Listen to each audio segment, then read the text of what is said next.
just giving me the cue.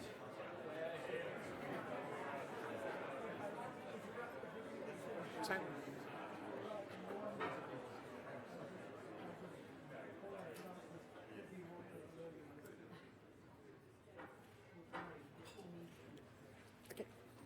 Good evening, ladies and gentlemen, and welcome to the Greener UK Hustings. My name's Mike Clark. I'm Chief Executive of the RSPB and also one of the members of the Greener UK, the coalition of 13 organisations that came together after the referendum, recognising that we were now at a pivotal moment for the environment here in the UK. It doesn't matter whether you voted to leave or remain. What we want to see is a thriving environment. And we need to work together at a time when the future of that environment will be determined by the decisions that are made after the election. We're very pleased to have you here in the audience this evening, and we're also very pleased to welcome those of you who are joining us through the live streaming. And of course, you can follow the debate on the Twitter stream that I'm sure some of you will be contributing to. Now, in addition to the 13 organisations that have formed Greener UK, we're also joined this evening with Christian Aid and CAFOD, which shows the wider relevance of climate and the environment for everyone, domestically and all around the world. I've just got a few housekeeping things I need to point out to you. They're fairly straightforward, but we don't have a planned fire drill this evening. So if the fire alarm does sound, please vacate the building through the nearest fire exit signs. You'll see those. And we will be gathering on the right-hand side as you go out of the Royal Society at the top of the Duke of York steps, should anything happen. Now, we have got a very good panel this evening, and we're looking forward to a challenging discussion. And please do also stick around for the drinks and further discussion that will carry on after the event. So I'm very, very pleased to welcome Clive Anderson, who's chairing this evening for us. Clive, as I'm sure you all know, is a well-known presenter, writer and, of course, barrister. But also, Clive has shown tremendous support over many years now for the environment, and particularly through his role as president of Woodland Trust. So, Clive, please take the stage. Thank you. Thank you. Thank you very much, Mike. I'm glad you did all the fire drill and everything. Nothing sets a meeting off in a happier mood than the thought that we might be all burnt to smithereens if we don't escape. I always think it is a very natural reaction to go to the exit if there's a fire alarm. Anyway, welcome everybody to the down-to-earth surroundings of the Royal Society here, and for these Greener UK election hustings organised by the Green Alliance. So it's good to be here in Carlton House Terrace, and I must say I'm breathless with excitement to be chairing this discussion, though that could just be the poor air quality in central London. Now, in this particular set of hustings, we're going to be concentrating on issues surrounding the environment, which I guess if you've made the effort to be here, or even the effort to follow us online, you're interested in, worried about, or otherwise wish to be borne in mind by those voting for or in charge of our nation's destiny, or even the world's destiny. I'm very keen on the environment because I live there. If not exactly a friend of the earth, I'm a friend of the earth. But in a moment, I'll be introducing the four distinguished politicians who will be discussing a range of broadly environmental issues, essentially in answer to your questions. And I'll just explain how we're going to do that. We're hoping, if I indicate towards the stars on the stage here, for a free-flowing exchange of views rather than a series of mini lectures. We're going to take about an hour and a half over this meeting, length of a football match, but there'll be no extra time or a penalty shootout if nothing is decided.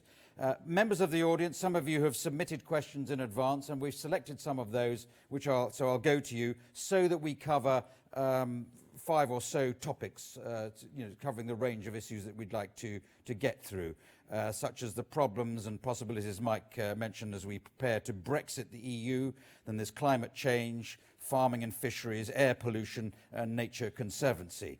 So there's those, as it were, pre-planned questions. There should be time for other questions from the floor and from people live watching the live streaming. We can take questions from a wider audience. If you're using Twitter handles there or here, I think they're displayed on the screen, but it's hashtag Greener UK and hashtag GE 2017. We want as many people as possible to join in on Twitter. I don't use Twitter much myself. I just get Stephen Fry to phone me up every 20 minutes, tell me what he's doing. But now, opinion polls have shown again and again that people expect government to safeguard the environment, to protect it at a global and at a local scale. The environment and development groups running this event have a combined membership of over 8 million people, which I think is many times the membership of the major political parties. But this doesn't always translate. Issues about the environment don't always translate into political action and get mentioned that much during elections. So we're correcting that, we hope, tonight. I have to declare interest. As Mike mentioned, for the last more than 10 years, I've been president of the Woodland Trust, which makes me the only person involved in the BBC or light entertainment who can hear the words Operation U-Tree without breaking into a sweat. It's a largely honorific title, I'd have to admit, but if subliminally or even liminally, I suggest that many of the world's environmental woes could be ameliorated by conserving ancient woodland, planting more trees in this country and elsewhere, and avoiding the catastrophic consequences of deforestation around the world. And please ignore my accidental bias. I will keep that all out of that. I'll attempt to maintain my ordinary BBC impartiality. I even went so far as to think I must wear something to show that I am impartial. I must wear a tie that has blue, red, yellow and green in it. Where am I going to find that? In my wardrobe. This is an Anderson tartan tie, which in this form has all those colours in it. So isn't that a fantastic way of showing impartiality?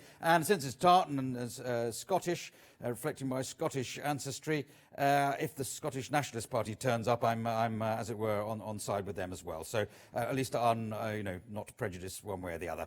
So who's on our panel? Let me just introduce them. Here again, I have to declare something of an interest. Here on behalf of the Green Party, sitting closer to me is Caroline Russell, who represents my ward on Islington Council. So I may slip in the odd question about dustbin collection and dangerous pavements.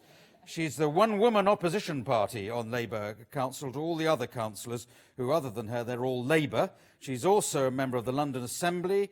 She's her party's spokesman on transport, and I've just discovered she's also the chairperson of several important committees, including the Economics Committee. So she is a one-woman Green Party representative here to par excellence. She's also the candidate for the Green Party in the parliamentary constituency of Islington North, which again is my constituency. If she were to win, she'd be unseating Jeremy Corbyn, who's been MP, which would ruin his next week, wouldn't it? But who's been... He's been MP there since the early years of Margaret Thatcher's premiership.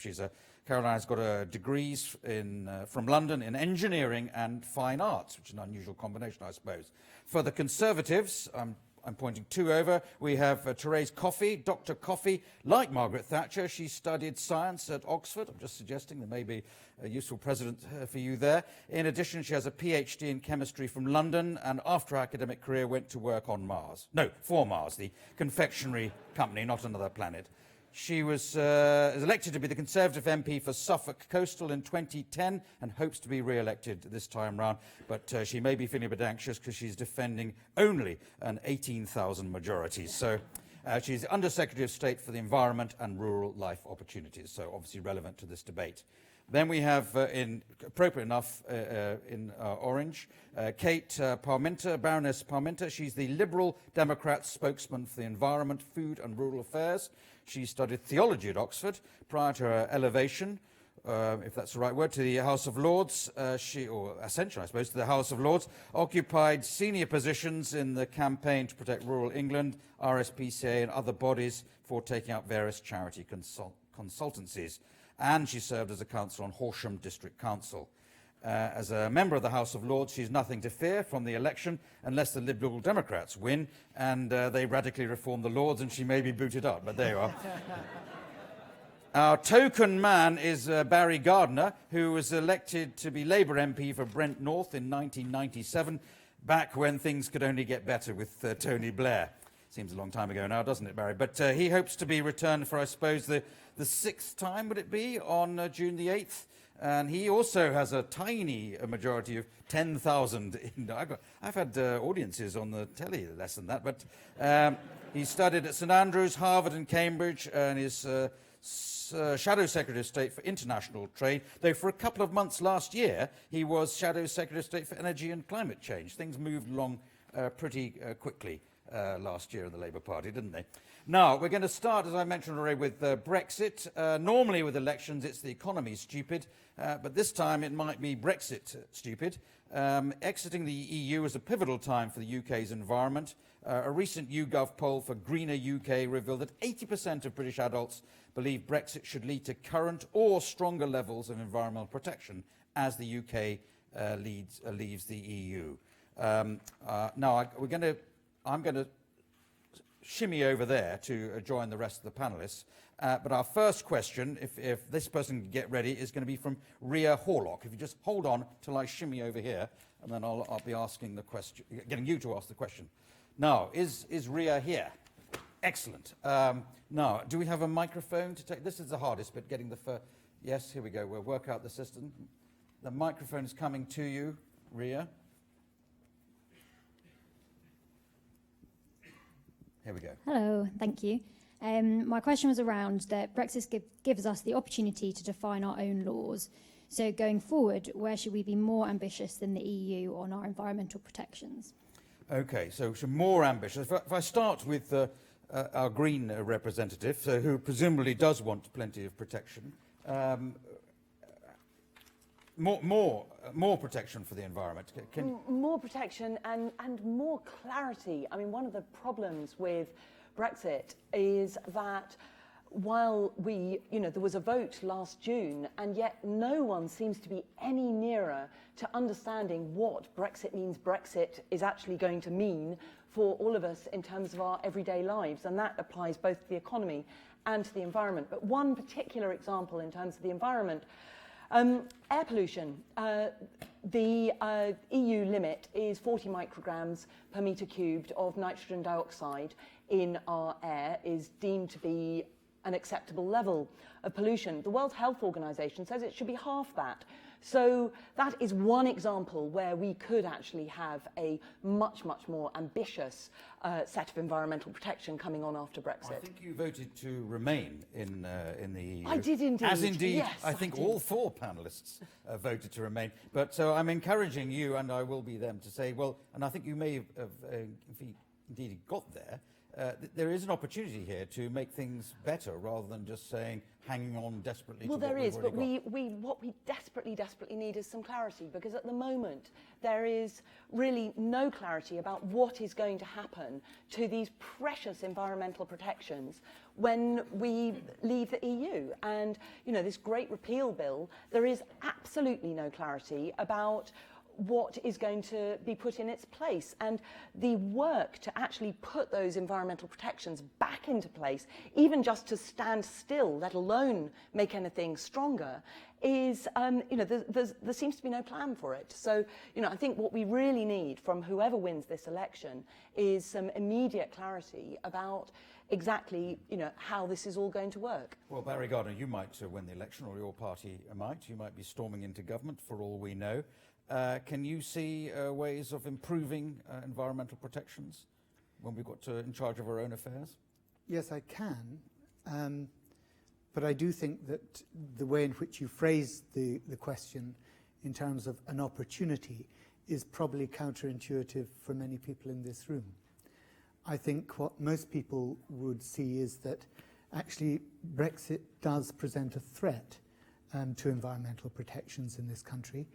And I think the House of Lords report made that very clear.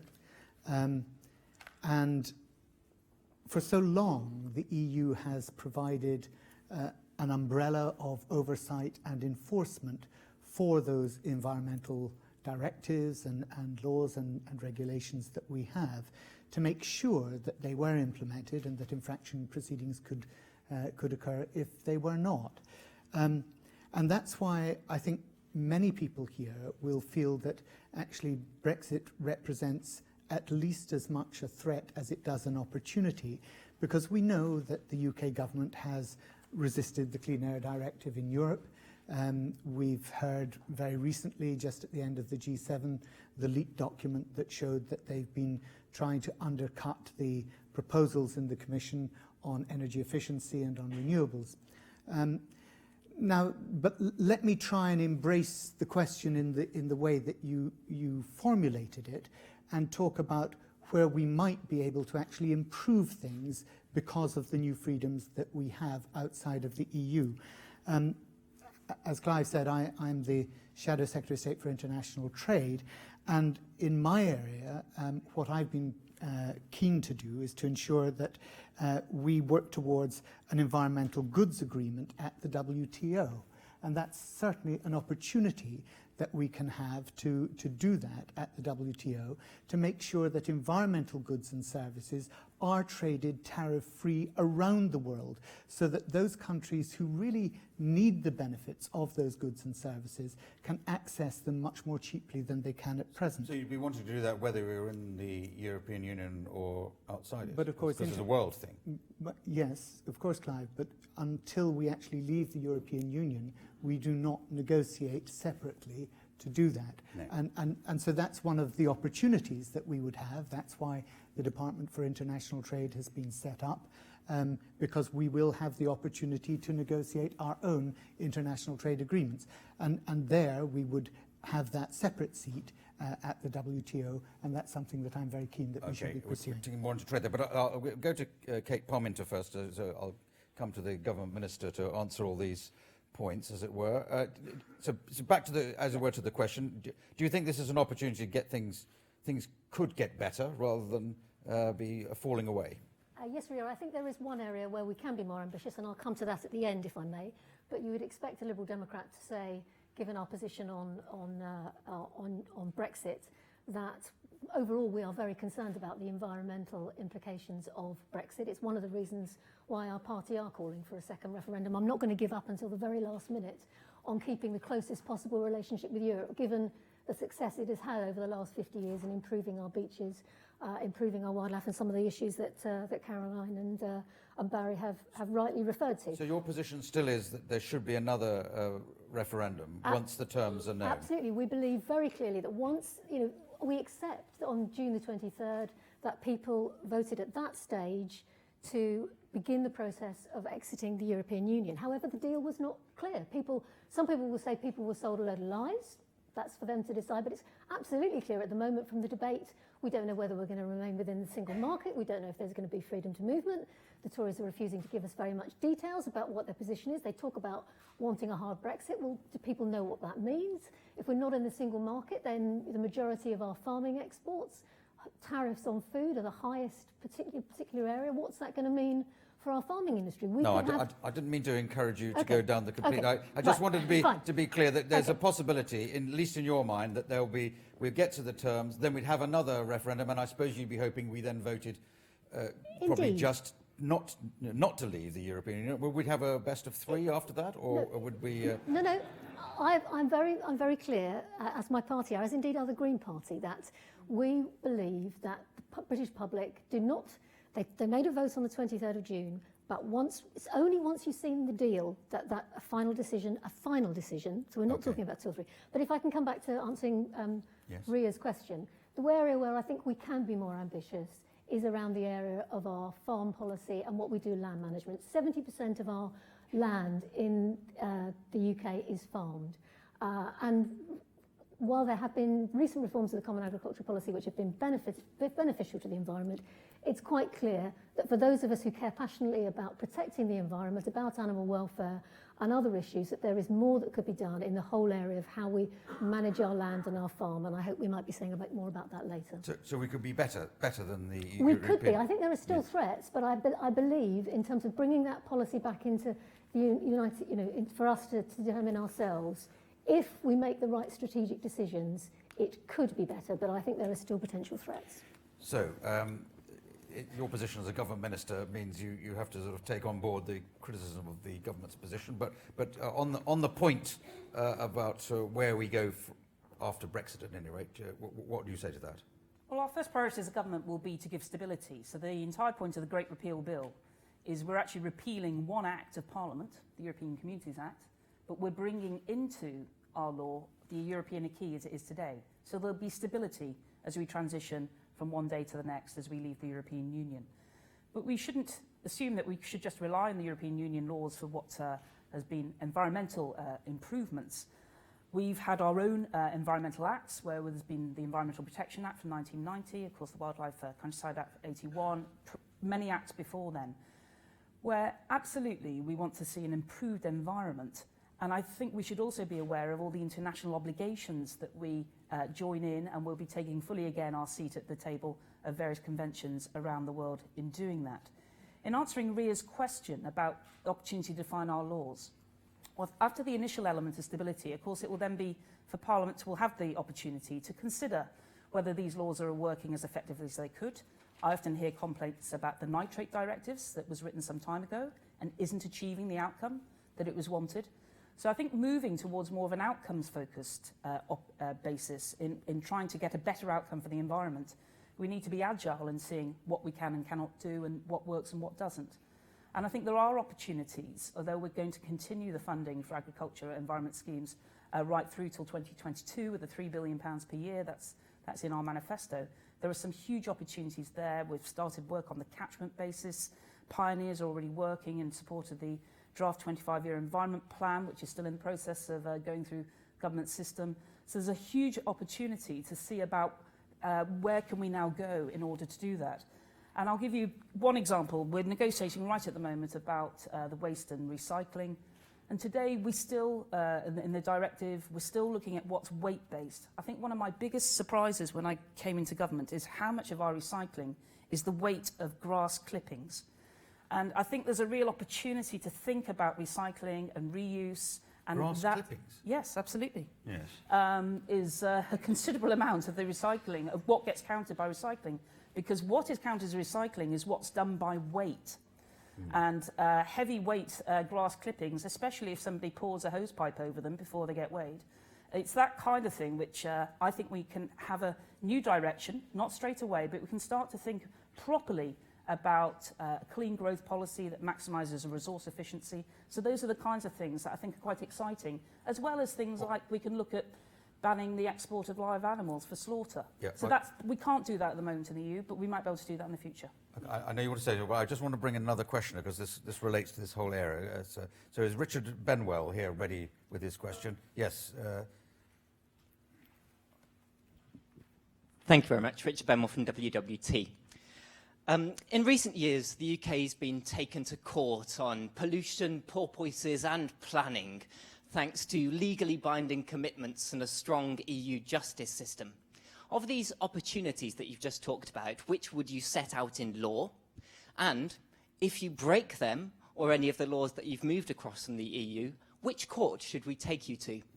All right, so excellent alliteration there, but and a useful point, because at the moment, British government, and indeed all European, can be taken to the to court in Europe, and as I understand it, Brexit's going to mean leaving European court. So would the Supreme Court be supervising government policy on pollution and environment? Well, the role of the European Commission in this regard is to hold member states to account on behalf of the other member states. So that's where quite a lot of this originates. Yeah, but we're not going to have that, are we? That's when we leave, that'll be gone. Just flagging, that's one of the roles that they do at the moment. Yes. But as people will be aware, Client Earth took the UK government to court. The High Court in this country wasn't the European Court. And so people will be aware of the draft plan that's there. Perhaps a bit old-fashioned in this view. We have a legal system in this country. The laws will be in this country, will be in our different legal systems around the 4 nations of the United Kingdom. And I also believe that Parliament holds people to account. And of course, people vote for governments, in effect. So I really hope that we can get the 8 million members behind our future environment plan. But I also point out more than 11 million people voted for the Conservative Party in the last election. So there's a bit of a mandate there as well. Yeah, but it's more as a question of having legal supervision, which some people regard as important sometimes. Kate, you were... No, I think it's a really important point, because we can talk about laws and the standards that are in the Great Repeal Bill, which I noticed the Tories haven't committed in the manifesto to Maine, whereas we've committed to actually constantly improve the standards. But the issue is, if the ECJ goes, who is going to help us enforce the laws? And I mean, Client Earth have done a fantastic job on the air pollution, absolutely brilliant. But as a previous chief executive, I know how expensive judicial reviews are. I mean, how are individuals going to be able to get the information to be able to take the government to court on this? And it's one of the reasons why, as Liberal Democrats, we've said there must be full implementation of the Aarhus Convention so that people can have a real stake in environmental decision making. And also why in our manifesto there's a commitment to an Office for Environment Responsibility, actually scrutinising what the UK government is doing. Because you're right, of course we're a democracy, and people can vote every 5 years if they're over 18. So like the Office for Budget Responsibility. Exactly. But holding the government to account on the environment. And we think that's a really powerful way of, if the Tories are going to say, well, it's down to the UK government, we've got to give people the tools to help them do that job. Barry Gardiner, you were itching to say something. Yes, I think Thérèse actually really powerfully articulated what the danger is. She spoke of the way in which laws from Europe be transposed into UK law on day one. What she didn't speak about was day two. What she didn't speak about was year two. Because, of course, she knows that many in her own party are driven by the prospect of Brexit being a vehicle for further deregulation. And I think that is what is so frightening about the way in which there will not be that oversight that was previously provided through the European Court and through the EU and the whole infraction proceedings. That's why we've said that we would not do it the way in which she's proposing, to have this great repeal bill. What we would introduce is an EU rights and protections bill that would make sure that all the EU-derived laws are actually instantiated within UK. And we're also proposing to consult on environmental tribunal with simplified procedures, because I think the idea that you either have to go to the High Court and the Supreme Court with all the expense that that entails is really difficult for most ordinary citizens then to challenge the government. And the idea that you say, well, wait 5 years and vote them out, the chances of any government being voted out on a single issue is really remote. And it's about ensuring that these laws are enforced. But Thérèse, recently you had a meeting with NGOs, and you spoke about the Birds and Habitats Directive, something that Stanley Johnson was responsible for drafting in the European Union, and a wonderful piece of legislation it is.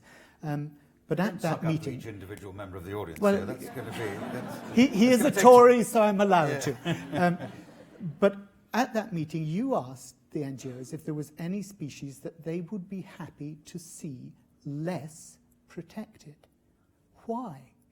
If there is no deregulatory agenda behind what the government is doing, you need to explain why that question to the NGOs was appropriate. Oh, a delightfully specific question. Well, I'm struggling to recall. It might be the round table from last September. I think that's what you're referring to. And there were some people in this room who were there. And a lot of the talk there, and it's coming back to Ria's question, was we're leaving the EU. All you keep talking about is, can we put something in ASPIC? And I think there is an opportunity to think forward about, of course, we want to work international obligations. The environment rarely knows borders, and we will continue to work together with our European neighbours as well as our international neighbours in a variety of forums. But here's an opportunity to think about what can we do in the future. Now, is it that every single plant that is mentioned in the Habitats Directive, or every single bird, is that the best way to do that? Is that the right species? Do we have any of these species in the country? And so, Barry, it was more of a challenge to the NGO community to say, look, we've got a real opportunity to really think forward on this, not just holding on, cling to nurse for fear of worse. There's a whole new world out there that we can start to do if people want to get engaged in that. And that, for me, is about opening up the conversation. That's the whole point of a roundtable, is to have that. But as I say, the cling to nurse for fear of worse was the attitude then. And I've actually been pleased by the attitude of the NGOs to start to think beyond that and to start to think about what the possibilities are. On the more general point, is the plan to basically say we're going to incorporate all EU law, as it were, into British law. Yes. At day one, and then obviously going forward that can be amended or changed By Parliament. Yeah. Carol, how for you for? Yeah, no, I just. I mean, obviously there is this question of, you know, who is going to police the environmental protections, but there is also the issue of, you know, the big landowners, the sort of the mega industrial farmers. They have interests that are very different from the interests of the environment and of the you know, the animals, the habitats that need protecting. And it's, I think, why people are so worried about what is going to happen when we leave the EU is there's a lack of trust. There's a sense that actually commercial interests will outweigh those precious interests of the natural environment. And we as politicians have a duty to stand up for the environment, for those animals, for this natural habitat, for the clean water, the clean air, so that it still exists for future generations. Okay, well, that was a rousing call. I think it's hard to disagree with that. Is anyone got a question arising from this sort of area? Because I'll move on to the next sort of. Yes, you're just slightly behind that question in the back there. Barbara Young, Chairman of the Woodland Trust and Member of the House of Lords. The government's on record as having said that a third, between 25% and a third of all of the legislation can't simply be dragged and dropped into the Great Repeal Bill. I wonder if the panel could indicate what their support would be for ensuring that all of it can be made ready for adoption on day one and not lose as much as that in some sort of secondary legislation process which might not deliver the required outcomes. So what do you say to that? Is it going to be possible to do this dragged and dropped, as Lady Young puts it? Lady Young, again, that came from a response to a question, I think, asked by a select committee last September. And at that point, it was quite easy to identify legislation which could be quickly copied and pasted. And there's more work to be done on the rest, but it will be brought in. That's the whole purpose of what we're doing through the Great Repeal Bill. And a good example could be chemicals. So taking the principle that the Prime Minister set out, it's not about hard or soft Brexit, it's about we're leaving the European Union, so we're leaving the jurisdiction of the ECJ, our UK Supreme Court will be supreme, and the UK Parliament will be sovereign. So we need to do something about chemicals, because at the moment there's certain parts of chemicals database called REACH, which is under that separate jurisdiction. So we're looking at what we can do with that, and we're working up options as it is. So I'm not going to go into detail on all those different things. I've shared some of that with select committees in the past, but that work is very much underway. But we will be making that transition, and that's why our dedicated civil servants are working really hard and really well, coming up with these plans to transition, but already starting to think of what future developments it could also take. I think, well, I suppose there's an underlying suggestion from the other parties here that you're not to be trusted, and that therefore there should be robust legal or other supervisory bodies to make sure that this doesn't get lost in a decision to in our save money. 17 manifesto echoing our 2015, we want to leave the environment in a better place than we inherited it. We will continue to work towards that. I'm sure we're getting onto climate change in a moment, but we're making good progress on various elements. Of course, there's more things we can do elsewhere, but we want to keep making progress. And as far as I'm concerned, this doesn't need to be a partisan issue. It's a world in which we all exist and need to work together. And whether it's landowners, whether it's about NGOs, we want the same outcome, actually, that we still have a world that we can pass on to children in the future. Can I just respond to Barbara's question, because I think part of her question was really, really important. Sorry, it was all very important, but there's a part that hasn't been addressed. And that was that there's a real fear that those bits that can't simply be dragged and dropped into primary legislation will be dealt with in secondary legislation. Now, these are the arcane procedures of Parliament, but the essence of it is this, that if it's done through secondary legislation, it can be repealed and changed at a whim. And that means that our protections and our rights are less secure. And I think it's really fundamental that we don't allow that to happen. Most European legislation is brought in today. It is brought in as secondary legislation. That's how it's brought in. So we're just following the same method. Well, what you're trying to do is to take things that actually have much greater force now because of the backup of the European Union, and then introduce them through secondary legislation in Parliament, which would then mean that actually a Secretary of State could change it really at a moment's notice. That's not the case, Barry. You know that's not the case. Well, I thought you'd been in Parliament longer than I have. I'm sorry. But there are if people want to get more technical about this, we do introduce European elements in. Some are done through regulations, some are done through directives. We bring that into UK law, usually through secondary legislation. And that's the basis of where we are. And we will, one of the things, as we've continued to say, is we'll keep the environmental laws as we transition, and then it'll be for future parliaments to think about how we potentially change that for the future. So why did you not say at that meeting, are there any ways in which we can improve our environmental protections in the UK once we have the ability freely to do so after we've left the EU, rather than talking what makes you about... say I didn't, Barry? Well, I don't think you were at the meeting. As I said before, you said that are there any species that you'd be happy to see? I think we've now made this point. I enjoy the threat of fisticuffs in the air. That's and I have noticed hands go, but I'll remember your arms. Right, I'm going to move on to some other pre-prepared questions because I've just noticed I'm going way beyond my time for these various sections of the discussion. So can I go to Ben Stafford next? Are you here? Yeah, don't let me down if I've overridden somebody else's question. We'll try and get all your questions in later on. But anyway, Ben Stafford. Thank you. Yes, Ben Stafford from WWF. Over the weekend, the UK joined 5 other members of the G7 that made clear to President Trump their commitment to the Paris Agreement and to international climate leadership. What would your party do to maintain that leadership in office? And importantly, what would you do to back that up at home through an ambitious plan for a low-carbon Britain? All right. Well, Caroline Russell, the Green Party, this is central to your policy. You've got to deal with President Trump as well. I'm not sure what his position is. There was a time he suggested global warming was a Chinese conspiracy, I think. He may not still think that. It's hard to necessarily know. But wait, what would you do? Assuming you're in power now. Assuming that we're in power, we would leave all fossil fuels in the ground where they should be left. So no fracking, no oil, no coal. fracking, no oil, how are we going to no drive coal. our cars and move around our trains? Transport.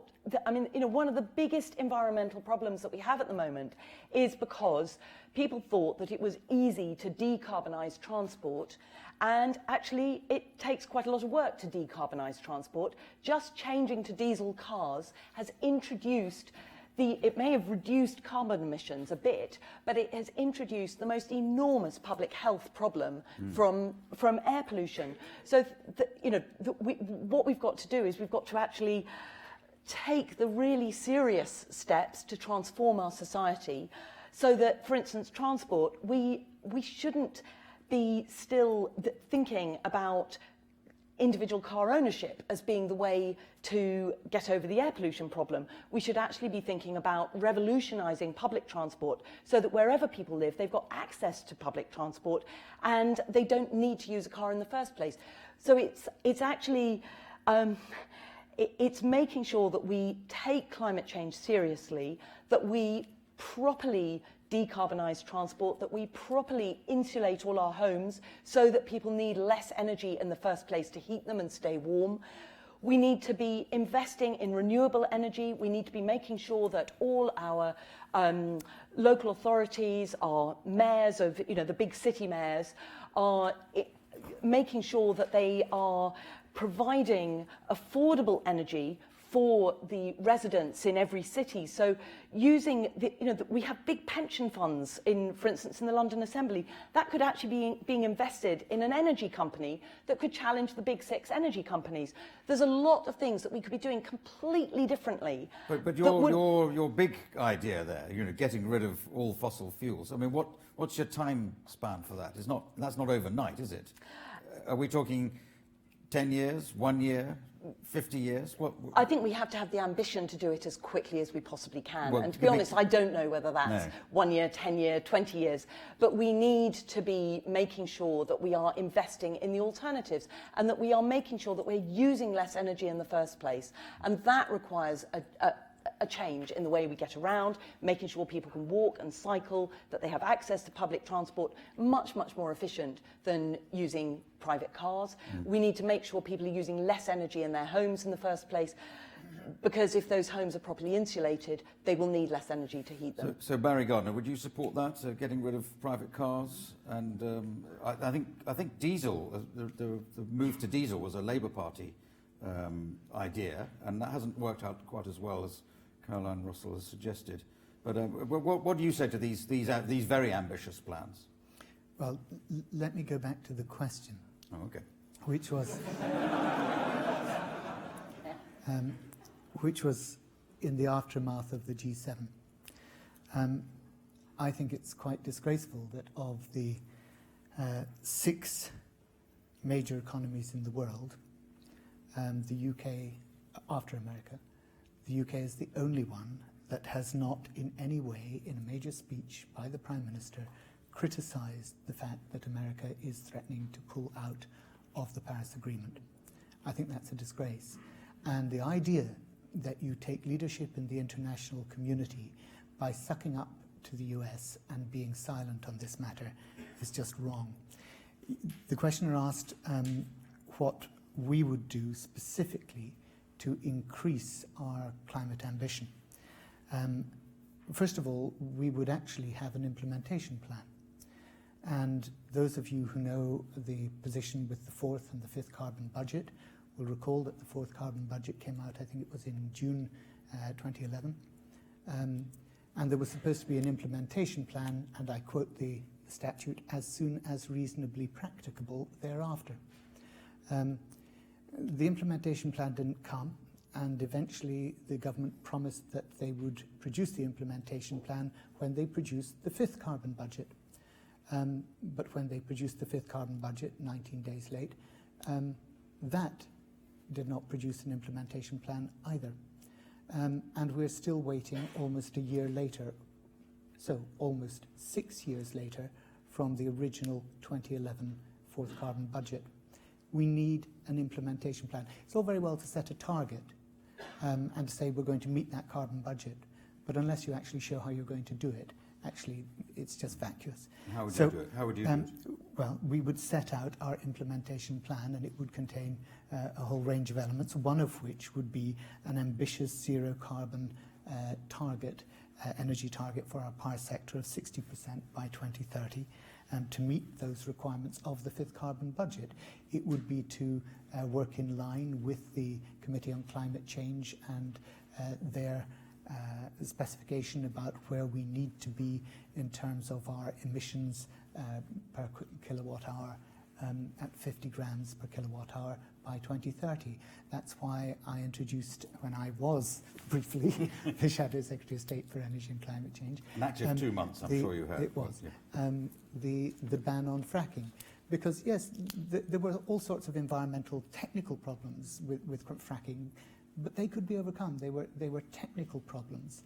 The pluming, the leakages, and so on, the water table, and so on. Now the government failed to put in place the 13 amendments that Barbara and others tabled in the House of Lords, as they'd promised to.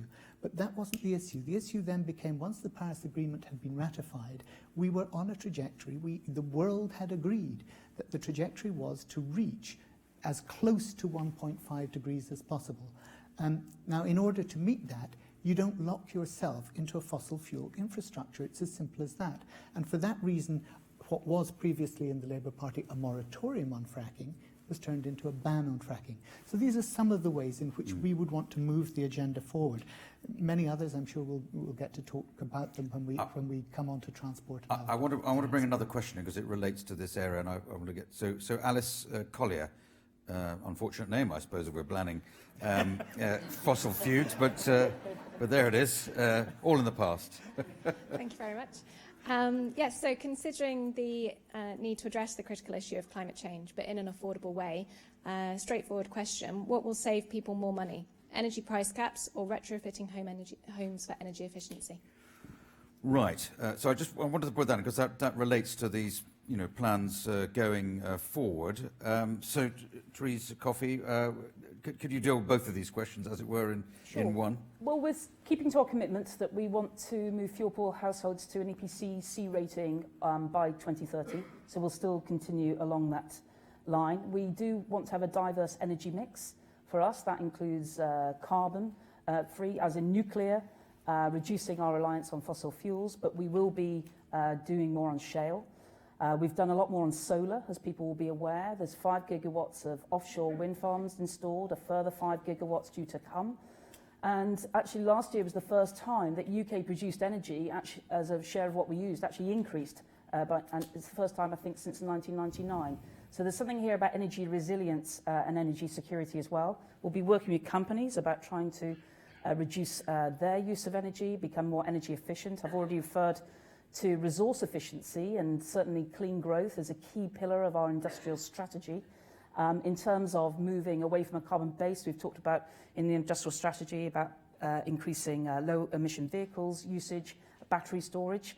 Well, the Green Party wants to get rid of carbon altogether. Well, I was quite interested. It's rare for a Green politician to quote Norman Tebbit, say, get on your bike. But we are in a walking and cycling strategy, which is already underway. We're working to try and get people some more out of their cars and continue into public transport. But there's also our international obligations. So I think it's between 2016 and 2021, we'll be putting in a further £5.8 billion into the International Climate Fund.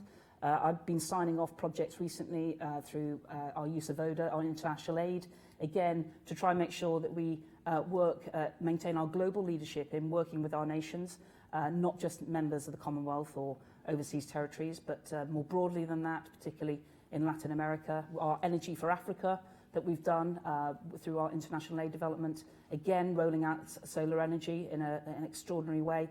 So there's a whole range of activities underway to try and do more to reduce the acceleration of our temperature. And that's why the United Kingdom is now about halfway towards its commitment on the agreement. But when car production figures are published, there's celebration within government and indeed in the media that we are making more cars this year than last year, or Jaguar, Land Rover, or it could be Ford staying in. Well, we're still wedded to that sort of economy. So how soon would it be the case that we wouldn't be still manufacturing cars and running them on petrol and diesel and other fuels like that? Well, we've signed up to the international agreement about having zero car emissions by 2050. I think that's the production of new cars by that point. We are the largest market already in the European Union for electric vehicles, and we are continuing to do more than that. We spent about £2 billion on greener transport since 2011.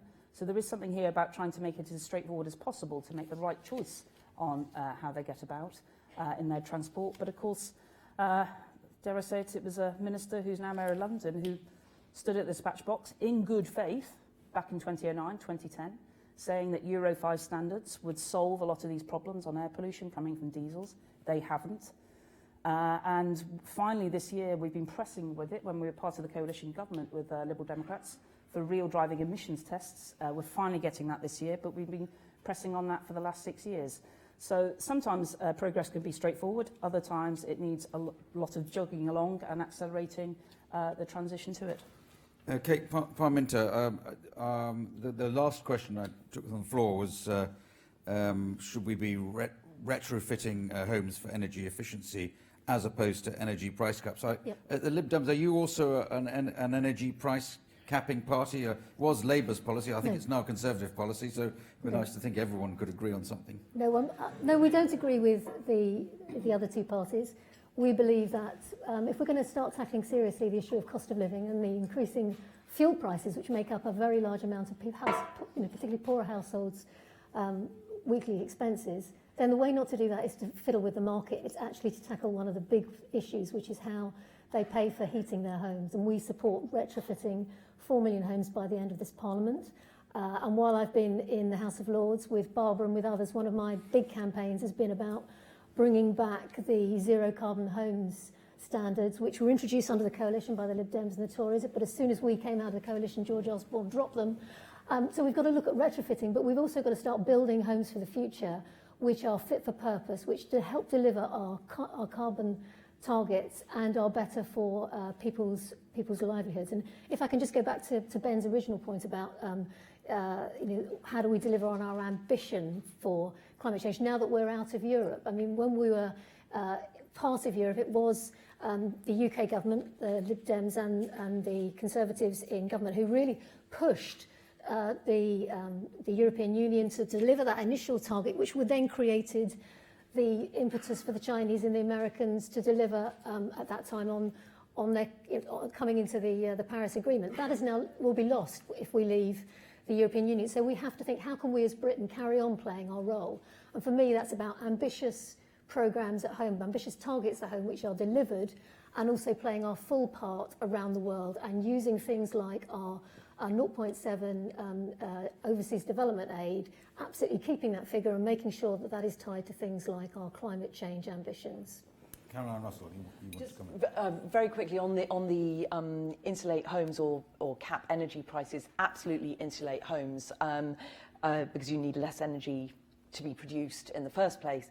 But just on the electric cars issue, electric cars still have brake and tyre wear which produce PM 2.5 particles for which there is no safe exposure limit. So there is no solution to air pollution that involves just buying more cars that happen to be electric. We're actually looking at that at the moment, but I don't want to get too technical.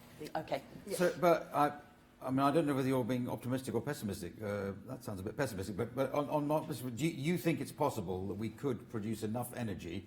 We've insulated our homes and so forth. We're cycling more trains, more buses. There's enough energy from solar power, wind power, barrages across the Severn. We won't need coal, oil, well, the or thing is, nuclear power.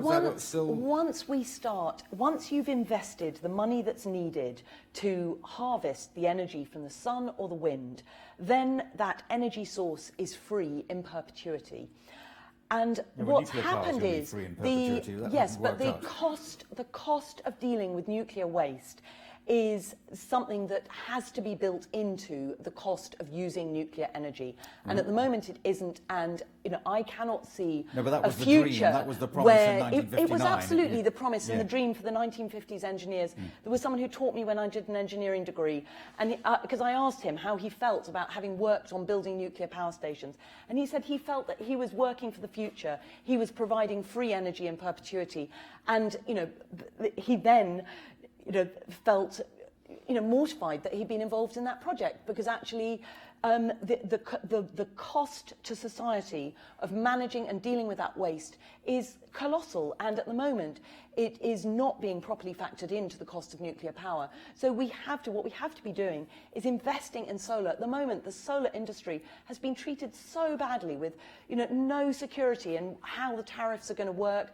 sort of feed-in tariffs being taken away. That's an industry where people have been trying to invest in a social good, a social benefit, and they've just kept having the rug pulled under their feet from the government. All right. Yes, a question there. Oh, you want to come in? You didn't come at all. No. I was aware you'd been saying a lot. I didn't realise you'd been missed out on this one. I felt I'll take this question and then I'll come to you. I hope it's a difficult question that flummoxes you, and you'll wish you hadn't. I'll just answer Miss Collier's. Hello, James Arundel, environmental lawyer. My question was originally going to be on the last issue, but I think it refits reasonably well now. And there's sort of a version of it for Thérèse, and there's a version of it for everybody else. The environmental acquis that we are about to adopt through the Great Repeal Bill or otherwise is vast, and turning that into UK legislation and regulation will be equally ginormous. In the context of taking the measures needed to advance the climate agenda and to put in place what's necessary under the Climate Change Act, similarly, you're looking at swathes of regulation and Yes. For Thérèse, is the Conservative manifesto has restated pretty strongly your commitment to the one in, two out approach to regulation, and also what you've called your red tape challenge. Is it really credible to square that challenge with the enormous amount, just the volume of legislation that would be needed to keep in place the protections that we currently have? And I suppose for the other panelists, and sorry to go on, the question in reverse is, do you realistically see there's going to be a hell of a lot more enforcement and regulatory staff in government to replace what we're losing from the EU? Well, that's a very elaborate question from an environmental lawyer, I think you said you were. So if you could deal with that, yes. EU regulation has never been included in part of the red tape challenge, so it's separate from that. So it doesn't count. Okay? Correct. No, it doesn't count. I say EU regulation is separate from that. It's about only regulation we intend to introduce ourselves. So EU regulation has never been part of it. It's not. Well, once you're moving from the Great Repeal Bill, are you going to then say that anything environmental doesn't fall within one? Well, I'm giving you the answer that all the stuff that's coming in, the EU regulation, will not be included in any kind of one in, two out or whatever like that. So. Well, I don't have you sitting there feeling... It doesn't today. I don't know if you come in on that or the earlier question, which you hadn't answered either. Or just generally, just say something to us. We're missing your voice. You mean just waffle like you do? Well, I won't be coming back to you now. No, I wanted just to pick up on what Ms. Collier had said, because you know the answer to this question. It's absolutely clear. Energy efficiency is fundamentally the most important thing that we should be doing now. And we've got a lot of low-hanging fruit, but we are struggling as a country to be able to get anywhere further. And that's why we've made it an absolute priority for our infrastructure commission. And we are going to, with that and through that, then insulate 4 million homes, not only tackling fuel poverty, but actually in the process supporting thousands of skilled jobs. And there's, if you look at the 250 billion for the National Investment Bank that we've said, that will be supporting those goals on energy efficiency as we drive them throughout the economy. Yes, the cap, if we turn to the other part of your question, the cap will ensure that the average dual-fuel household energy bill remains below about £1,000 a year.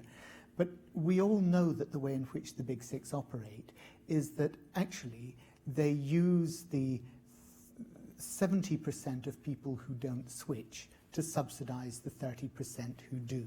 And we are probably amongst the 30% because we're environmentally minded, we're probably computer literate, and therefore we switch and we get a better deal. We're being subsidised by those who don't. And therefore that's why Labour's saying it's not just about fiddling around with the Big Six, as Caroline rightly said. It's actually looking at how we restructure our entire energy market. And that means looking at the national grid, it means looking at local energy supply companies, but actually a localised grid structure. These are the ways that we've actually got to move forward so that when we do approximate, whether it's 20, 30 or 40 years' time, as Caroline was saying, to being able to produce enough renewable energy from our rooftops through solar, what we can do is actually sell it to each other instead of having to go through to the national grid and back out again.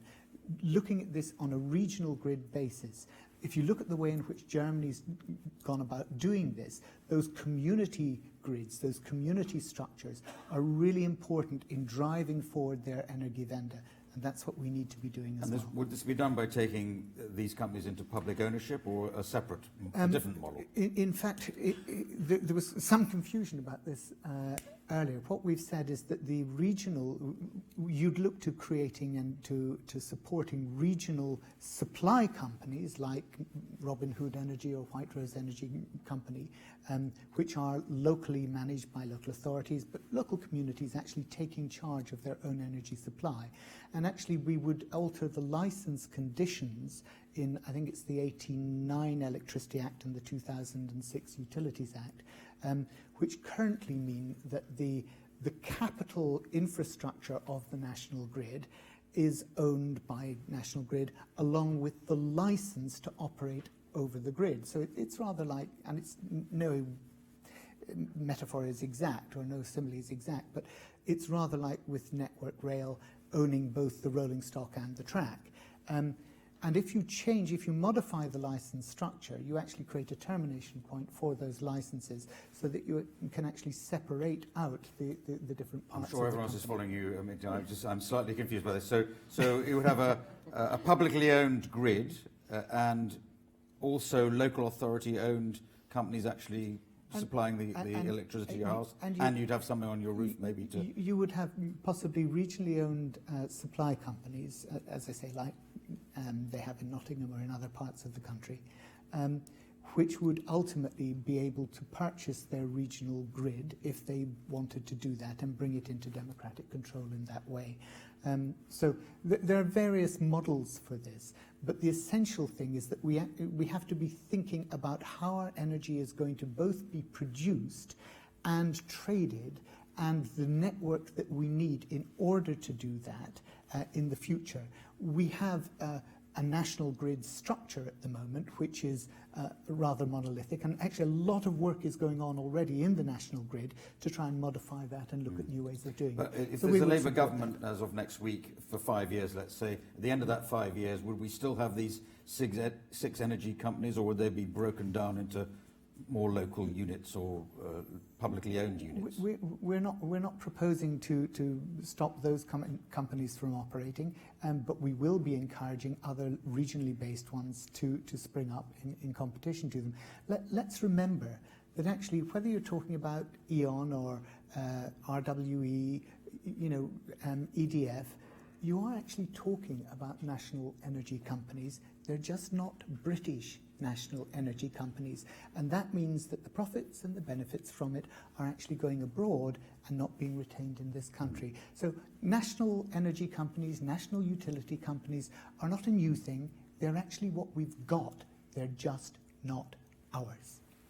And do you want to deal with that as a proposition? Are you happy with foreign governments owning various parts, all or some of many of our energy supplying companies? I think the UK has had a long history of welcoming investment from around the world, just like British companies invest elsewhere, especially in energy and so on. So, quite a lot of these are European companies. I'm surprised that Barry's frightened about that. Frightened at all? That we have EDF and others who are investing in our energy infrastructure for the future. So the responsibility of government, I would suggest, is to ensure that we have that energy resilience, that energy provision, and we have a regulated market. We have a market-based, but at the moment the government and Theresa May has been quite clear. She doesn't feel the market's working as well as it should, and that's why having some price caps, not a price freeze, because we'd like the price of energy to come down, but a price cap to ensure that companies are more responsive to the needs of consumers. All right, look, I'm going to move on, because as I mentioned at the beginning, we've got various topics to get through, so I must get to these vital topics actually mentioned. So, Mark Avery, you have a question which takes us into the area of farming and fisheries. Thanks very much. At the moment, the taxpayer gives farmers £3 billion a year through the CAP. That's about the same as we give pensioners for the winter fuel allowance. Payments to farmers is basically income support. It's not means tested. Very few strings attached, and the bits that are supposed to do good for the environment don't work because biodiversity continues to fall. So you must have much better ideas. What are they, please? All right, so Kate Parminter, I suppose the question there is, we've got an opportunity to think about this. It's a criticism of the European Union. It's quite difficult to change this sort of policy. £3 billion, I suppose you could go the whole hog and say, a bit like New Zealand, let's not pay any money for subsidies, or you could direct it in a different way and give farmers different instructions. Or I think that's essence what the question is. Yeah, well, Mark used the figure of a comparison with pensioners, but, if we're going to renew Trident, that's 10 billion. And there's a question about what does our country want to spend its taxes on?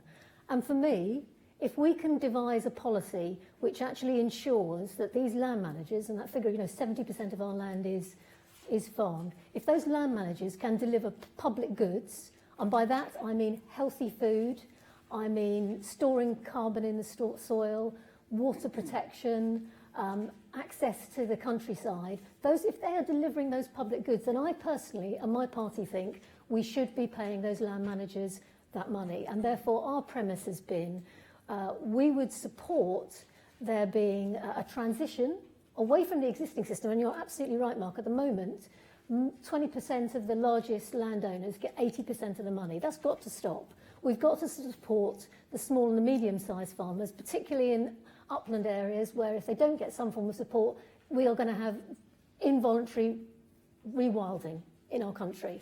And we have got to stop that. We have got to have support for those people. So our position is very clear in our manifesto that we would support a transition to paying farmers and land managers for the public goods that they provide.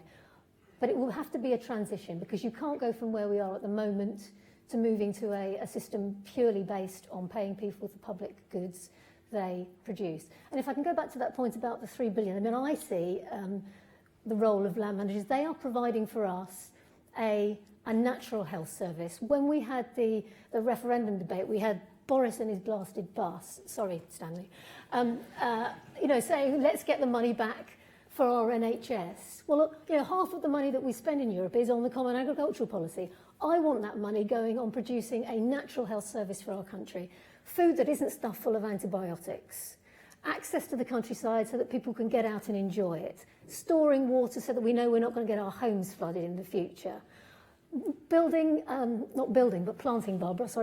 more trees, which is good for carbon, but also is good for people's mental health. That's the sort of system that I want us to move towards. So as a party, we are unapologetic. This, let's get rid of this 3 billion. No, if we can have a system which actually ensures that taxpayers' money is spent on a service, which ensures we support small and medium farmers, protects them for the future, and delivers public goods, then that is what we as Liberal Democrats will support a transition towards. On the question of subsidising farmers and upland farmers, for example, what do you say to the point that somebody like George Monbiot would make, is that rewilding is a good thing, and that subsidising people to have high levels of sheep on the hills is not necessarily a good thing. It's not economically particularly productive, and it chews down all the natural plants and so forth that would be there. Well, there is a debate about rewilding. I mean, it's clearly could be appropriate in some locations, but not in all. And therefore, if you're going to look down the route of encouraging rewilding, it needs to be planned. And my real worry, as I've said, is if we cut away all subsidies, as I used to love debating with Owen Paterson because it was good old knockabout stuff, but there are a number of people in the Tory party who are anti all subsidies. If we go down that route immediately, then we will end up with involuntary rewilding, which will not be to the benefit of our land or our countryside. Okay, Caroline, from the Green Party's point of view, subsidies to farmers, you're either giving money to rich grain farmers in one area, which is productive, but perhaps they don't need it, or giving money to unproductive farms, which keeps the countryside in a particular position because we're used to it. Well, I think what we have to think about is, look, as an Islington politician, farming is not one of my sort of core topics. Yeah, but I am absolutely here representing the Green Party. I understand that there are just 100 harvests left in our soil, that the soil is so depleted from intensive farming that we are looking at a limited future of food production unless we change things really substantially. So I would agree with an awful lot of what Kate has just said, but I think that what we have to do is to make sure that we are investing in farming that is actually, kind to the soil, that is actually enabling the soil to regenerate and not just stripping the goodness out of it. We have many farms that are farmed intensively where the topsoil is just swept away in some of these flash floods that are happening. The flooding is a massive issue, and certainly any farming subsidies should be geared towards making sure that land is used to minimise flooding, to store water. We've completely messed up our river systems. By allowing more and more development through the planning system on floodplains, which means that when these very intense rainfalls come, which come more frequently because of climate change, there is just nowhere for that water to go. Our drainage systems were not designed for so much surface water runoff. And so the land in the countryside has actually got to start working differently in order to protect the built-up areas from flooding. So absolutely, we cannot just get rid of subsidies, but we need to be making sure that those subsidies are used for public purpose, and that public purpose is reducing the impact of flooding. It's making sure that, the bees, neonicotinoids or whatever, are kind of killing off our bees. Without these bees, we won't have harvests in the future and we won't have any food.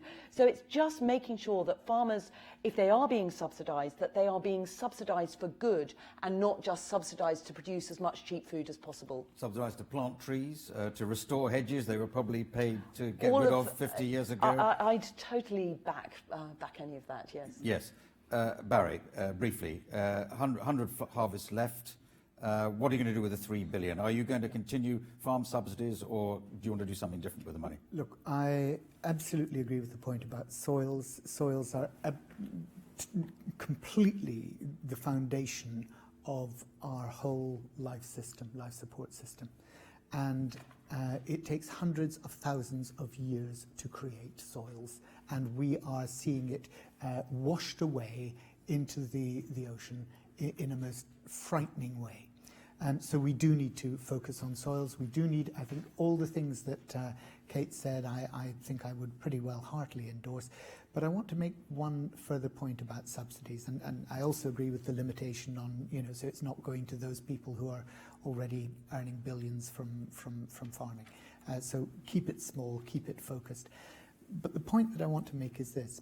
When we leave the European Union, we will then be in a very different situation with World Trade Organization rules, which allow you to subsidize in 3 different ways. There's what's called green box, amber box, and blue box subsidies. And the green box subsidies, they're fine. They are ways in which we can support research and development. They're not trade distorting, they're not direct production subsidies. The amber box subsidies are difficult for us because they are trade distorting, and then there's a subcategory of that in the blue. The point is this: the government is already on record as saying that it wants to work with the Cairns Group in the WTO. Now, the Cairns Group in the WTO include Australia and New Zealand, who precisely want to get rid of all agricultural subsidies. The AOA, the Agreement on Agriculture within the WTO, allows a subsidy regime. But my shadow, Liam Fox, as Trade Minister, has already said that the UK wants to join the Cairns Group and abolish all subsidies. Now, that means abolishing subsidies that are going for public good as well. So whilst Kate and Caroline and I might all agree that subsidies for public goods are good things, actually this government is talking about putting ourselves in a position as a country where we are not able to do even that. All right, you made your point. What do you say to that? The 100 harvest left point, and what about this £3 billion that can be spent or not spent, as the case may be? We've committed in our manifesto to go beyond 2020 and to keep the £3 billion of funding till 2022 for the lifetime of this Parliament. So that gives the certainty about what will be going into the agri-environment sector. We have also got the opportunity to work up new policies to improve that. We specifically refer to improving soil integrity in our manifesto because we recognise the challenges that are there, and work is already underway, but we can build on that. And as Kate said, farmers do account for about 70% of the land in this country, so we have to work with our farmers and landowners and estate managers in order to maximise environmental improvements. And that's why we refer also to our landscape scale management, working in clusters. I really want to see a symbiotic relationship where we can imagine a policy in the future where you're disproportionately rewarded for working together in clusters that actually has a better outcome than if you work separately. And can think about all the things about the Lawton principles, connecting corridors of wildlife, to see how these things can be even better rewarded in the future.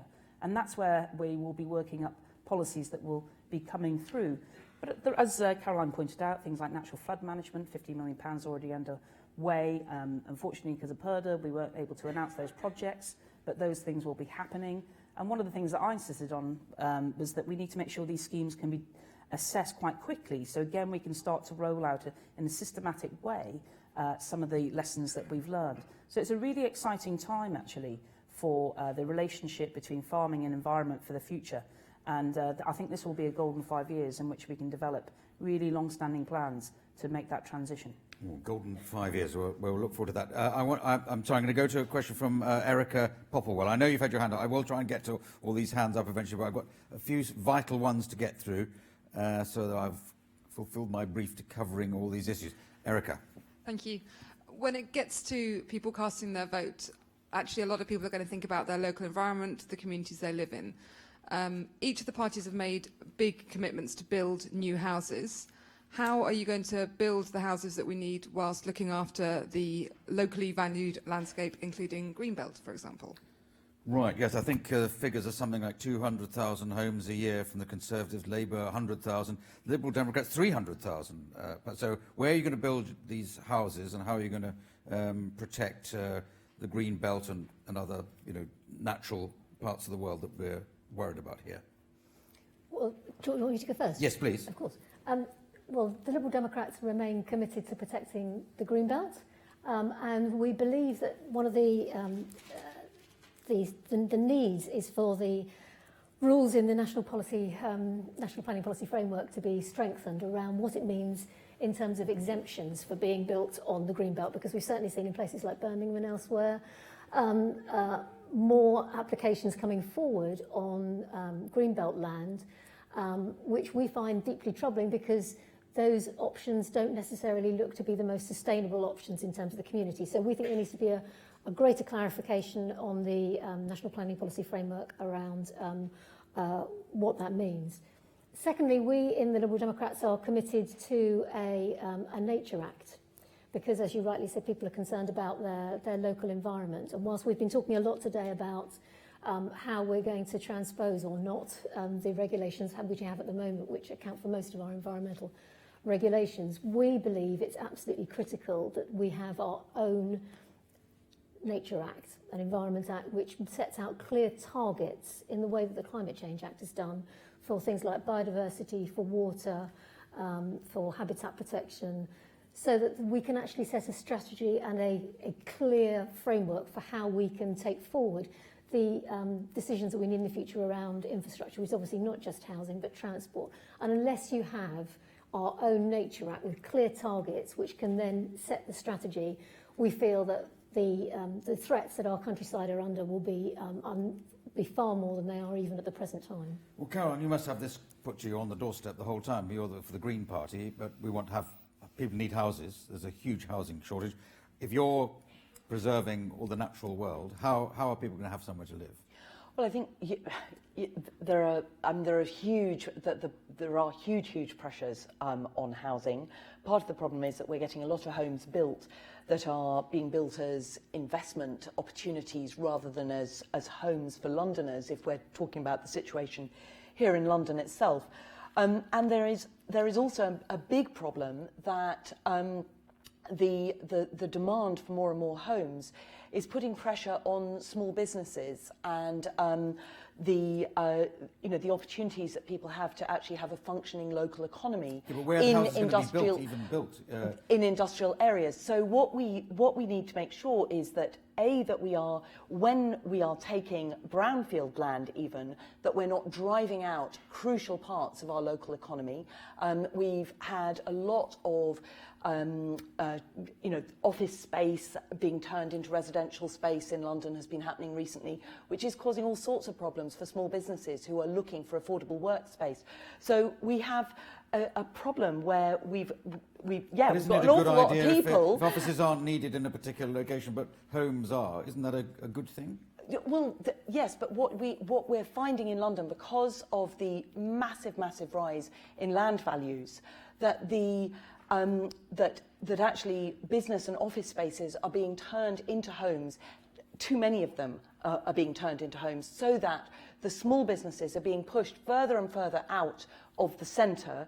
And that means that it's putting more pressure on our roads, and so we have more congestion, more air pollution. So we actually need to make sure that we are building homes in areas where there is also employment opportunity, so that we actually are reducing the need to travel, and that we obviously need to make sure that all of that happens within areas that are already built up. We need to use the city land much better. Look, I've been sent in a specific question for the government to answer, or for you, the Minister, to answer, if you would. The 2015 Conservative Manifesto included a commitment to protect sites of special scientific interest, but it's not in this year's manifesto. Is there a reason for that? Are you no longer going to protect sites of scientific interest? Well, we have our National Planning Policy Framework, which refers to AONBs, SSSIs, and we're adding to it ancient woodlands as getting that elevated protection. That's good, so that's, as far as I'm concerned, it's a done deal. Not everything needs to keep being restated, if you like, from manifesto to manifesto, where it's already included. But there is recognition across the political spectrum that we do need more homes. I think there's also default. We all prefer brownfield first. And we specifically, in our housing white paper, talk about the challenges, but also about increasing the density on brownfield and having appropriate developments. I think, thinking about the town centres, I believe St Albans is a role model of how you have a mixture of houses, business, economy working together. I see that in the market towns I represent, where we see housing right into space alongside local businesses and that sense of community. So I'm very privileged to represent Suffolk Coastal, was, and hoping to be so again, I should say, and can see the diversity there. So there is a need to have more homes as people live longer. There are more needs for households, family breakdown, and so on. And we need to do that in a sensible, environmentally sensitive way, and that's where really good local government can make that difference in what they're doing and how developments are planned, how they are brought together in terms of design. And I think there's some really exciting stuff out there at the moment. Well, Janet Gunter tweets in, so much to worry about in post-Brexit era, air, water, land, any time for product standards, eco-design, resource efficiency. Can you briefly comment on that, Barry? Yeah. I'll make you brief because we're running out of time. Yes, I'd love to, and because I do waffle. Well, you've had a lot of time. Look, I think the first thing to say is that local government planning departments have really suffered under the government cuts. And that's why one of the things that we are saying within our manifesto is that we will give local council planning departments the proper funding and resources that they need in order to process the applications and make sure that they are in line with the planning policy frameworks. I have another question sent in for you, which is why is there no commitment to producing a 25-year plan for nature in the Labour manifesto? I think you will see some welcome thoughts on that in the coming days. That's all I would say. This is lastminute.com. some extra policies coming up. This is a rolling election campaign. Hey, you know, we're I haven't asked you about any figures. It's been nice and entertaining with your various colleagues and indeed your boss. Absolutely. Yeah. Yes. What was it? 6.8p for a child's breakfast. I worked out how much that could actually provide a child. 6.8 billion or million to be spent on... It was 6.8p in the Tory manifesto for a child's breakfast. That actually equates, £2.31 is the price of Kellogg's cornflakes for a 790-gram pack. And I've worked out that you could get 3/4 of an ounce of cornflakes for each child, but no milk. Breakfast, not Brexit, is your campaign cry, obviously. The gentleman at the back who's had his hand up most of the time, I assume that you want to ask a question, rather. Sorry, Marine. I wanted to ask about how we can bring people who aren't in this room to want to be in this room, and how our environmental ideas from politics can excite the public about what we will want to do. In particular to us, I'm thinking about For instance, Caroline has had a campaign locally against barbecues in the area. And to be honest, I wonder about what air pollution impact that has for when it makes a lot of people feel like some of our precious green spaces aren't for all of us. So I want to see how that can be challenged. I feel slightly conflicted here because I know what you're talking about, and I know Caroline knows what you're talking about, because there's been a lot of research done about the effect of air pollution of barbecues. I think that is very specific to Highbury Fields. It's literally on my doorstep, and I don't want to. No, but you may. Can I take the earlier part of your remark, which is, and it relates to something I said, I think, earlier on, which is that we tend to think about taxes and jobs and economic development. But people are concerned about the environment, but it doesn't get much of a look in. We're all concerned about it here. We have all gathered here. This must be, Caroline, this must be difficult for you because you are, this is your raison d'etre of your party. You want the environment to be taken on board, but you've turned yourself into a sort of broadly left-of-centre party in competition with Liberal Democrats and the Labour Party, but with that central money. But can you get that to be the top issue in people's minds? I think the point is we cannot solve the social problems that we face unless we take on board the fact that climate change is happening and that we have to address it. And so the Green Party is a party of social and environmental justice. But I think to go back to the question about, how do we get people to engage? Something I've been engaging with communities on a lot over this last year is air pollution, and visiting people living particularly in outer London, where people have been measuring the air pollution for themselves, doing citizen science, and discovering that even in outer boroughs, in Harrow, where they think of themselves as living in quite a green and leafy place, that they are measuring very, very high levels of air pollution on their local roads, the roads that their children are walking to school along, and are realising that actually politics and the way that we make decisions about our transport system really do affect their everyday health and their experience of living in this city. And I do think that there are ways that the environment absolutely impacts on people's health, and the challenge for the politicians is to make sure that we actually take the sometimes difficult decisions to make changes so that we can actually do things like clean up the air, ensure that people are able to breathe safely, and that those people with heart and lung health problems are able to pop out for a pint of milk without feeling chesty. Thérèse Coffey, could you address this general point? There's this feeling that we're in cabinet and in government and in politics generally. The arguments rage around these various issues, and which it's not exactly fiddling, but it's fiddling while the world burns, while the coral reefs are being bleached and are dying off, and the sea levels may be rising. This is a vital issue, but it doesn't seem to be at the forefront of people's thinking. Well, if I'm fortunate enough to be re-elected, and fortunate enough to be reappointed as Minister of the Environment, I'm really hoping that when we come forward with our draft 25-year environment plan, at the centre of that, my key hope is that we will be able to bring the concept of natural capital full and centre into people's everyday lives at a national government level, at a local government level, corporate, but also individuals, and thinking through the choices that they make and making sure that the consideration of the environment is a key element there. Now, there's a lot that we are doing and getting ready towards that, but we've also got exciting things that we've been doing for the last 25 years, the Darwin projects around the world. There's understandably the excitement about the marine and conservation space at the moment. So establishing the Blue Belt, marine conservation zones, about expanding that more in the overseas territories, and then bringing into mainstream the Sustainable Development Goals, which is something we're doing right across government. But again, I think there are opportunities to do more into how we mainstream that into everyday life. So we're making progress with that. I hope to be in a position to be part of that environmental journey in the future.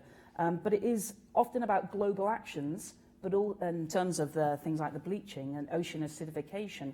A lot of this is down to climate change that we need to address, and that's why we'll keep working on that, but about also bringing action down to a very local, if not individual level. Kate Parminter. Yeah, I've got two specifics. One for how I think politicians should act, and one how I think you in the Green groups should act. if we're going to mainstream environmental concerns to the everyday lives of people.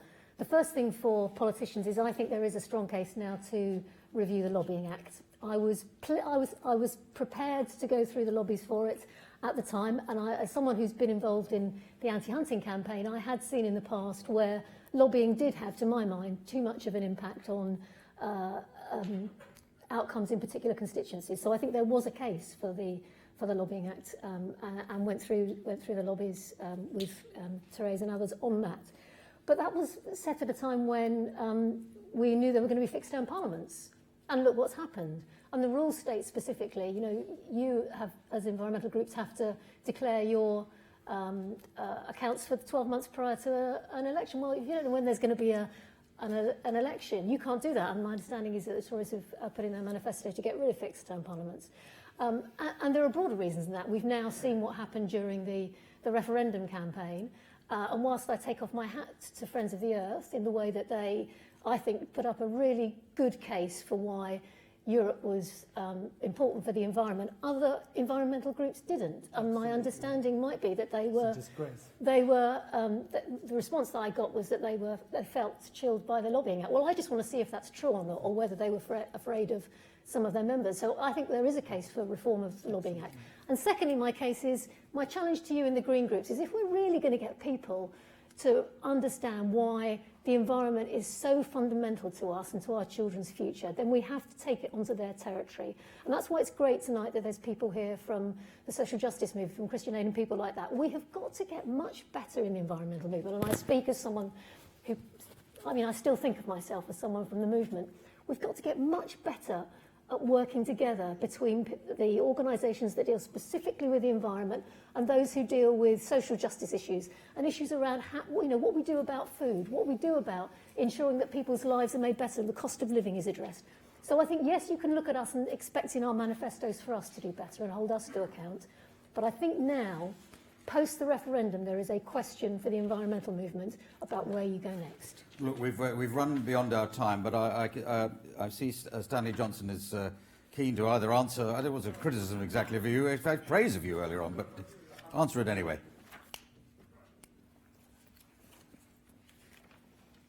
Well, it's tremendously kind of you to let me have the floor.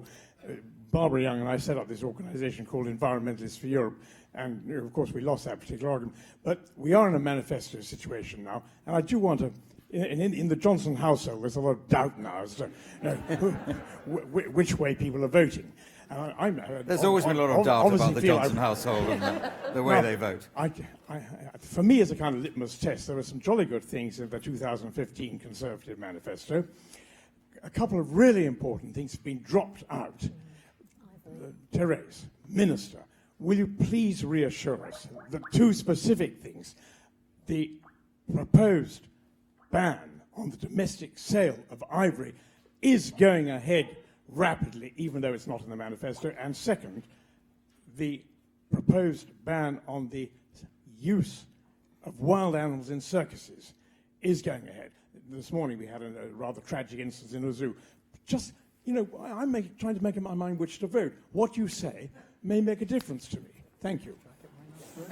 All right, you've all got a chance to persuade Stanley Johnson which way he's going to vote. Difficult in the Johnson household to persuade, because people agonise at the last moment. We're running out of time, so literally one final word. You've just spoken. Do you feel you've summarised fully your... Yeah, we're going to get to Thérèse. I just say two things. Well, if you look in our manifesto, Stanley, we've included the commitment on the ban on ivory. And secondly, my advice is listen to the ladies in your household.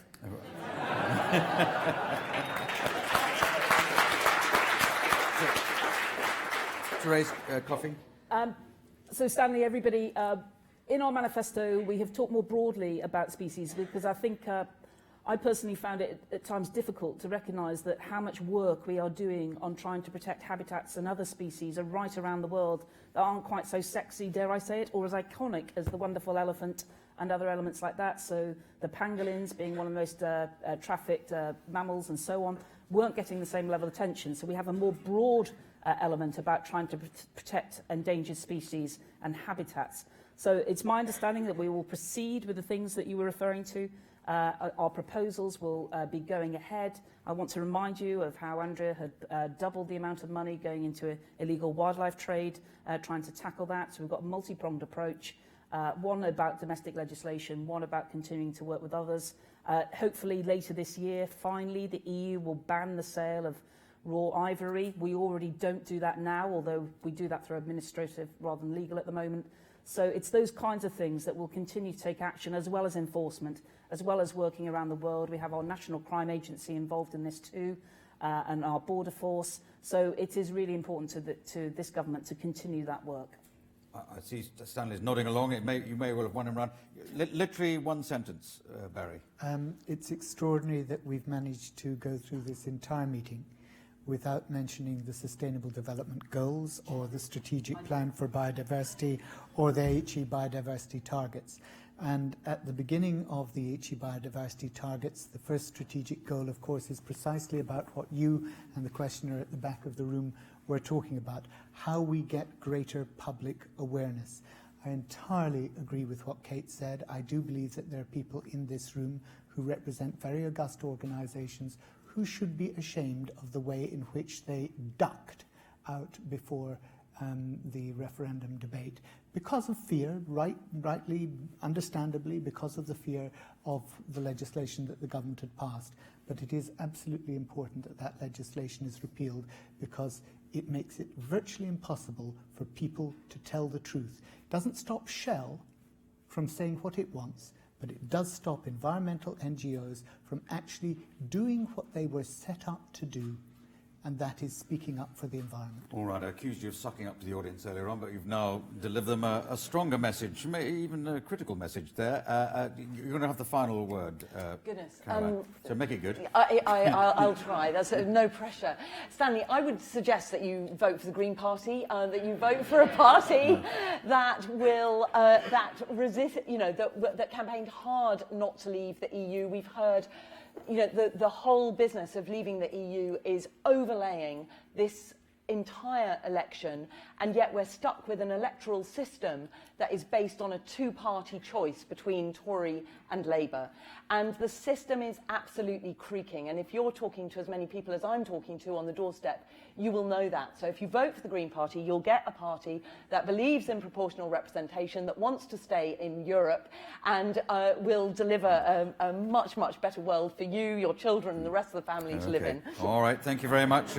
Maybe addressing the wrong Johnson, but there it is. I have to draw proceedings to a close. I'm sorry if we didn't cover absolutely every topic everybody wanted to cover up here, those employing me and those in the room, but we only had an hour and a half, and everybody had lots to say, and I hope everyone had a chance to say at least something. So perhaps to give a round of applause to all our participants, Dr. Thérèse Coffey, Baroness Parminter, Barry Gardiner, and Caroline Russell.